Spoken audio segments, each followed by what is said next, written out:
제가 사랑하는 친구 목사에게 두 자녀가 있는데 첫째 아이는 아들이고 둘째 아이는 입양한 딸입니다. 20년도 더 된 이야기인데 입양한 딸은 장애를 갖고 있는 여자아이였고요.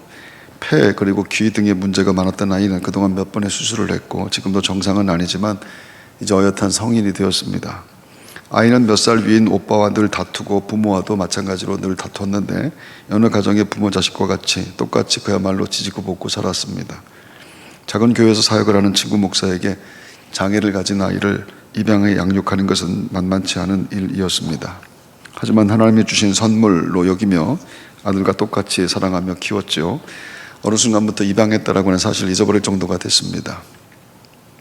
쉽지 않은 세월이었지만 한 아이를 복되게 키워내는 것을 보며 친구로서도 이렇게 존경하게 되었습니다. 모든 만남이 그렇지만 부모 자식으로 만나는 것, 출산이든 입양이든 그것보다 소중한 만남은 아마 세상에 없을 겁니다.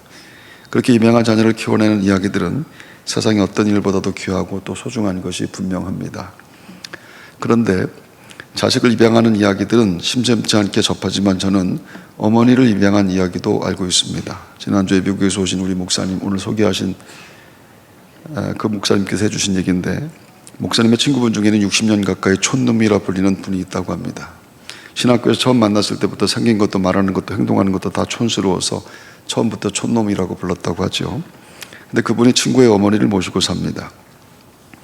한 친구가 27살에 불의의 사고로 갑자기 세상을 떴는데 혼자 남은 어머니를 자기 어머니처럼 평생 모시고 삽니다. 그렇게 평생 친구 어머니를 모신 목사님은 지금은 은퇴해서 춘천에서 할머니들 10분을 모시고 산다고 합니다. 그분은 모든 동기 목사님들이 아끼고 소중히 여기는 친구라고 하죠. 미국에서 목회하던 목사님이 어느 설교 시간에 그 이야기를 했더니 교인 중에 한 분이 꼭 그분을 만나고 싶다고 했다고 합니다. 돈 10,000불을 가지고 한국에 와서 그 목사님을 찾았는데 정말 자기가 상상했던 목사님, 할머니들을 섬기며 살고 있는 천사 같은 목사님을 만났을 때 감격해서 같이 울었다고 합니다. 촌놈 목사님은 평생 친구 어머니를 모시고 살았는데 노년에는 어머니 10분이나 모시고 살고 있습니다. 80이 다 된 분을 자꾸 촌놈해서 그렇지만 그분들이 하시는 말씀이니까 말입니다. 존경이라고 하는 말은 국어사전에 우러러봤뜸이라고 합니다. 존경이라고 하는 말을 설명하는 단어들은 감탄, 부러움, 인정 요 같은 것들일 텐데, 존경한다라고 하는 것은 아끼고 또 사랑하고 또 닮고 싶다라고 하는 뜻일 겁니다. 그래서 존경이라고 하는 말은 아무에게나 쓰지 못하고 쉽게 얻을 수 있는 말도 아닙니다. 저는 목사입니다. 저는 평생 목사는 무엇인가 생각하면서 사는데, 교회와 목사, 신앙과 삶은 무엇인가 생각하는 것이 제가 하는 아주 중요한 일입니다. 성경은 목사는 가짜라고 말합니다. 모세가 시나산에서 지은 성막이나 다윗이 예루살렘에 세운 성전은 모두 하늘나라에 있는 성전의 모형이라고 했죠. 성경이 이렇게 말을 합니다. 그들이 섬기는 것은 하늘에 있는 것의 모형과 그림자라. 모세가 장막을 지으려 할 때 지시하심을 얻은 것 같으니 이르시되 삼가 모든 것을 산에서 내게 보이던 본을 따라 지으라 하셨느니라. 내게 보이던 본을 따라 지으라 하셨느니라. 그것은 모형이라고 하는 것, 그림자라고 하는 것, 그리고 그리스도는 성전에 계신 것도 아니라라고 말을 합니다. 히브리서 9장 24절, 그리스도께서는 참 것의 그림자인 손으로 만든 성소에 들어가지 아니하시고 이렇게 말하죠. 성전 자체는 본질이 아닙니다. 이를테면 가짜라고 하는 것인데, 그래서 성전을 귀하게 여길 수는 있기는 하지만 성전을 믿으면 안 됩니다. 그것은 또한 목사 또한 고형과 그림자이기 때문에 섬기면 안 된다라고 하는 것, 즉 그것에 믿음의 근거를 두면 안 된다라고 하는 뜻이기도 합니다. 하지만 또한 그것들을 경시하거나 시시하게 보는 것도 또한 안 됩니다. 그것들은 말 그대로 모형이고 본질을 상징하고 있는 것이기 때문에 그렇습니다. 유한한 인간은 무한한 하나님과 하나님 나라를 볼 수 있는 방법이 없습니다. 유한한 인간이 어떻게 무한한 존재를 볼 수가 있겠습니까? 그래서 모형으로 주어진 것, 눈에 보여지는 모형을 통해서만 볼 수가 있는 겁니다. 그래서 마치 아파트의 모델 하우스와 같은 것인데, 살게 될 집을 보여주게 되는 것, 하지만 그곳에 살지는 않는다라고 하는 것과 비슷합니다. 그런데 한 나라의 대사가 그 나라를 대표하는 것이다 라고 한다면, 하나님의 말씀을 전하는 사람은 하나님을 말씀하는 분을 대신하는 것이 맞습니다. 그래서 성도들은 적어도 말씀 전할 때 목사를 대사로 봅니다. 그것은 하나님으로 본다라고 하는 뜻입니다. 목사를 시시하게 보거나 함부로 하면 안 되는 것은, 그러면 말씀을 듣는다고 하는 내 신앙의 삶이 그 순간부터 아무것도 아닌 것이 되기 때문에 그렇습니다. 목사에게 잘하는 것이 무조건 바람직한 신앙생활이라 할 수는 없습니다. 하지만 목사와 관계가 안 좋은 사람, 혹은 목사를 시시하게 보거나 비난하고 공격하는 사람이 건강하고 행복한 신앙생활을 하는 경우는, 그런 경우는 없습니다. 잘잘못을 떠나서 그것은 서로의 신앙에 또 교회에 더할 수 없이 불행한 일이 될 수밖에 없을 겁니다. 제가 목사라고 하는 이름 때문에 교인들로부터 받는 대접은 언제나 그리고 무엇이나 너무 과분한 것들 뿐입니다. 그것은 제 실력과 노력 때문에 받는 것이 아닙니다. 상징으로 주어진 이름 때문에, 그래서 더 자세히 말하면 주님 대신해서 받는 것 뿐입니다. 그래서 그 어떤 것도 당연하게 여기지 않습니다. 당연하게 여기지 못합니다. 그리고 세워주신 목적인 말씀 전하는 것을 위해서 최선을 다해 노력합니다. 하나님을 대신하여 말하는 것, 그것이 가장 중요한 목사의 일이라 생각하기 때문입니다. 하지만 그런데 그것은 믿음으로 사는 성도들도 같습니다. 하나님을 예배하는 사람들, 믿음으로 사는 사람들은 세상에 하나님을 보여주는 사람들이라고 하는 건 말입니다. 사람들은 믿는 사람들을 보며 하나님을 생각합니다. 하나님을 믿는 사람들, 하나님을 믿는 사람들이라고 하는 사람들을 보며 하나님을 생각하는 것, 그것은 하나님과 연결된 사람들이라고 하는 뜻이 될 겁니다. 말, 표정, 행동, 그리고 삶의 형편 등을 통해서 하나님이 어떤 분인지 보여지게 됩니다. 또한 그들에겐 하나님의 능력도 나타나게 되죠. 그분으로부터 보내어진 사람들, 그분을 찬송하고 그분의 영광을 위해서 살기 때문에 당연히 그들의 삶에는 그분의 능력이 나타날 수밖에 없는 겁니다. 성경 말씀 그대로입니다. 너희 말이 내 귀에 들린 대로 내가 너희에게 행하리니, 혹은 예수님께서 네 믿음대로 될지어다 라고 말씀하셨기 때문에 성도들이 하는 말은 그대로 이루어집니다. 예수님은 믿는 자들에게 일어날 일에 대해서도 이렇게 말씀을 합니다. 믿는 자들에게 이런 표적이 따르니 곧 저희가 내 이름으로 귀신을 쫓아내며 새 방언을 말하며 뱀을 집으며 무슨 독을 마실지라도 해를 받지 아니하며 병든 자에게 손을 얹은 즉 나으니라 하시더라. 믿는 자들에겐 믿음의 대상이 된 하나님만 하실 수 있는 일들이, 그런 일들이 일어납니다. 모든 성도들의 삶에 그것은 반드시 일어납니다. 그래서 하나님이 보여지는 것을 뜻하게 되는 것이죠. 하나님의 말씀이 여러분 안에 분명해서 하나님 말씀이 여러분의 삶을 통해서 증거되는 일들이 이 한 주간에도 여러분에게 꼭 보여지게 되기를 바랍니다. 그래서 형들의 시기로 버림받아 종살이하는 요셉에게도 나타납니다. 요셉이 수의대장 보디발의 집에서 종살이를 할 때 사람들은 요셉과 함께 하시는 하나님을 보았다라고 말합니다. 그의 주인이 여호와께서 그와 함께 하심을 보며 또 여호와께서 그의 범사에 형통하게 하심을 보았더라. 이스라엘에서 보기 드물게 훌륭한 왕이었던 히스기야 왕에게도 그 비슷한 말씀이 나옵니다. 여호와께서 그와 함께 하심에 그가 어디로 가든지 형통하였더라. 아멘 해도 됩니다, 여러분. 아브라함의 후손 이삭은 그랄 땅에 거주할 때 농사를 지으면 100배의 수확이 있었다고 하죠. 어떻게 농사를 지는데 100배를 수확할 수가 있겠습니까? 그것은 불가능합니다. 그것은 사람이 하는 일이 아니라고 하는 것. 그리고 그가 거부가 됐다라고 말을 하기도 합니다. 열심히 일해서 부자가 될 수 있는 것은 가능할지 몰라도 거부가 되는 것은 자기 힘만으로는 어렵습니다. 이삭이 그 땅에서 농사에 그의 100배나 얻었고 여호와께서 복을 주심으로 그 사람이 창대하고 왕성하여 마침내 거부가 되어. 다른 사람들은 안 되는데, 다른 사람들은 다 안 되는데 이상하게 이삭은 되는 겁니다. 이삭의 종들이 파는 우물, 다른 종들이 팔 때는 우물에 물이 안 나오는데 이삭의 종들이 팔면 물이 나온다. 이삭의 종들이 골짜기를 파서 샘 근원을 얻었더니, 이렇게 말합니다. 하나님이 함께 하시는 것이 증명되는 것, 저건 절대로 저가 하는 일이 아니라 저와 함께하는 누군가가 하는 일이라, 그것이 증명되는 일이라. 그것은 성공하고 형통한 것만 의미하는 것은 또 아닙니다. 고통과 고난 속에서도, 시험과 환난과 죽음의 위협 속에서도 그것은 또 보입니다. 슬퍼도 힘들어도 낙심되어도 그들이 변함없이 계속 찬송하기 때문입니다. 이렇게 찬송합니다. 비록 무화과 나무가 무성하지 못하며 포도나무에 열매가 없으며 감람나무에 소출이 없으며 밭에 먹을 것이 없으며 우리의 양이 없으며 외양간에 소가 없을지라도 나는 여호와로 말미암아 즐거워하며, 여러분 크게 아멘할 준비하십시오. 나의 구원의 하나님으로 말미암아 기뻐하리로다. 할렐루야. 철학자 임마누엘 칸트의 이기주의라고 하는 제목의 논문에 몇 가지 이기주의 종류가 있는데, 첫째는 논리적 이기주의라고 합니다. 자기의 판단은 언제나 옳다고 생각하는 것, 자기 생각만 옳다고 생각하는 것, 그 이기주의라고 하는 겁니다. 두 번째, 미학적 이기주의라고 해서 자신의 취향에 다른 사람도 따라주기를 원하는 겁니다. 자기가 좋아하는 것, 그것이 제일 좋은 것이다. 그건 아무것도 아니야. 내가 좋아하는 게 이게 제일 좋은 것이야. 그게 이기주의입니다. 다른 취미를 가진 사람들을 인정하지 않는 것 말입니다. 왜 그런 것 하는지 모르겠어 라고 하는 건 그 이기주의에서 나오는 생각들입니다. 세 번째, 도덕적 이기주의.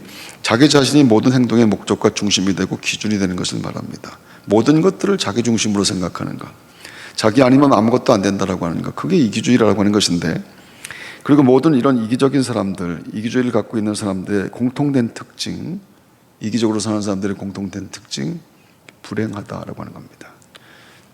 이기적인 사람은 불행하게 살다가 불행하게 끝납니다. 죄로 인해 모든 사람들에게 나타난 열매와 같은 것이 그게 이기주의라고 하는 것인데, 인간은 누구나 이기주의일 수밖에 없고 그것은 벗어날 수 없는 감옥과도 같습니다. 인간은 자기밖에 모릅니다. 누구 하나 예외가 없습니다. 본질적으로 이기적인 사람은 또한 본질적으로 이기적인 사람들을 좋아하지 않습니다. 즉 이기적이기 때문에 이기적인 것을 싫어하는 이기적인 존재, 그게 인간이라 라고 하는 것이죠. 우리가 믿는 예수님은 하나님이십니다. 하나님이 세상에 인간이 되어 오셨는데, 그분이 세상에 오신 목적, 하나님의 모습을 보여주는 목적을 주님은 이렇게 말씀을 합니다.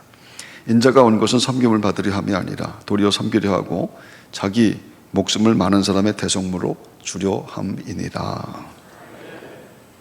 주님이 이곳에, 주님은 하나님이신데 그분이 세상에 오신 목적은 사람들을 섬기기 위해서, 많은 사람들을 위해서 죽기 위해서 오셨다, 이렇게 말합니다. 성도라고 하는 사람들, 구원받아 성도라고 불리는 사람들은 이제는 내가 사는 것이 아니 오직 내 안에 그리스도께서 사시는 것이라 라고 하는 바울의 고백처럼, 나는 이기적일 수밖에 없는데, 내 안에는 이기적인 나밖에 없는 것인데, 그 이기적인 내가 죽고 하나님이신 예수님께서 내 안에 삽니다, 이렇게 고백하는 사람들을 성도라고 하는 겁니다. 성도는 다른 것이 아닙니다. 이기적으로 살 수밖에 없는 내가 죽어버렸다라고 하는 것이고, 그 죽어버린 내 마음의 자리에 주님이 사십니다. 하나님이 사십니다. 그렇다면 성도는 하나님이 맞습니다. 즉 내 안에 예수님이 살기 때문에 세상 사람들에게 하나님을 보여주는 사람들, 그들로 구별되었다라고 하는 것이겠죠. 그런데 하나님이 섬기러 오셨다고 말하는 겁니다. 군림하거나 통치하거나 다스리거나 그리고 억압하거나 다른 사람들을 부리거나 그런 목적으로 오신 것이 아니라 그분이 섬기러 오셨다. 그렇다고 한다면 내 안에 나는 죽고 예수 그리스도로 산다라고 하는 성도들의 삶의 목적도 역시 똑같은 것이 될 수밖에 없을 겁니다. 섬김은 정확하게 이기주의와 대척점의 속성이라고 할 수가 있겠죠. 표적이 나타나는 자들, 귀신을 쫓아내고 새 방언을 말하고 독을 마셔도 해를 받지 않고 병든 사람을 살려내는 성도들, 그들이 우쭐거리지 않고 오히려 종이 되어 타인들을 섬깁니다. 섬기지 않아도 되는 사람들이 낮아져 섬기는 것, 그래서 성도에게 하나님이 보이는 겁니다. 아멘 하십시오. 스위스의 유명한 심리학자인 그리고 또 의사인 폴 트루니에는 인간을 세 단계로 구분했는데, 첫째 단계는 아동기라고 합니다. 소유가 행복의 기준이 되는 때, 그래서 소유하고 싶은 것을 가지면 행복하고 빼앗기면 불행해서 우는 것, 이게 인간의 아동기의 삶이라. 그래서 평생 이 아동기에 머물고 사는 사람이 얼마나 많은지 모릅니다. 그저 소유하고 싶은 것을 얻으면 행복하고 그걸 빼앗기면 불행하다고 생각해서 울고 사는 것. 둘째 단계는 청정기인데, 경험하는 것이 있어서 흥미로운 것이 채워질 때 행복하고 충족되지 못하면 불행한 것. 그래서 흥미로운 것, 좋아하는 것이 채워지면 좋아하고, 채워지지 않는다고 하면 자꾸 불평하고 원망하는 것 말입니다. 근데 세 번째 단계가 이게 장년기인데 성숙기라고 말을 하죠. 무엇을 가져봐야 아무것도 아니고 그것이 영속되지도 않는다라고 하는 것을 깨닫게 되는 겁니다. 비로소 깨닫게 되는 것, 이게 별것도 아니다라고 하는 것, 그리고 이것이 끝까지 가는 것이 아니다라고 하는 것을 깨닫게 될 때, 그걸 성숙기의 장년기의 인생이라 이렇게 말합니다. 그래서 인생에 주는 것이 기쁨이고, 내가 소유하고 긁어모으고 내가 쟁취하는 것이 목적이 아니라, 그것이 기쁨이 아니라 나눠주는 것이, 그것이 기쁨이라, 그것이 행복인 것을 알게 되는 단계를 뜻합니다. 사람들은 성취를 성공으로 인식해서 행복을 감지하려고 하죠. 높은 산에 올라가 깃발을 꽂고 나서 정복했다고 합니다. 그러나 산에 올라갔다 내려온 것을 정복했다고 할 수가 있는 것인가? 그게 무슨 정복이 될 수 있겠는가? 행복을 감지한다 해도 그것이 오래갈 수 없고, 그렇다면 행복이 아니라 그냥 순간적인 만족일 텐데, 근데 그 만족은 금방 사라지는 것인데 그것을 위해서 살 수는 없지 않는가? 그게 청년기고 그게 유학이라고 하는데 말입니다.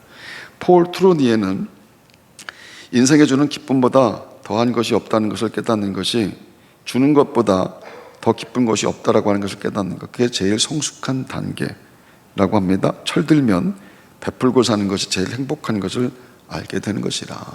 그 자기가 있는 것, 그것이 얼마 그대들 할지라도 타인에게 베풀고 그 베푸는 것을 통해서 타인을 살려내는 삶을 살 수가 있다고 한다면, 그럼 자기가 굶어도 그럴 수 있다라고 하는 것, 그게 진짜 행복인 것을 알게 되는 사람들, 이렇게 말하는 겁니다.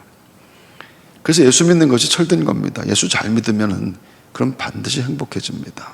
하나님께서 인자가 온 것은 섬김을 받으려 아니라, 섬김을 받으려 함이 아니라 도리어 섬기려 하고 자기 목숨을 많은 사람의 대속물로 주려 함이니라 라고 말씀하시기 때문에, 그 하나님이 말씀으로 내 안에 오셨기 때문에 말입니다. 할렐루야. 주님은 나를 위해 대신 죽어주신 분입니다. 성도는 언제나 그 십자가의 사랑을 마음에 품고 사는데, 그래서 하나님의 얼굴로 나를 만들어내십니다. 그래서 내가 하지 못하는 일들, 내가 어쩔 수 없는 일들을 통해서도 내게 하나님이 나타나게 되는 것 말입니다. 야곱과 에서가 그것을 체험하게 됩니다.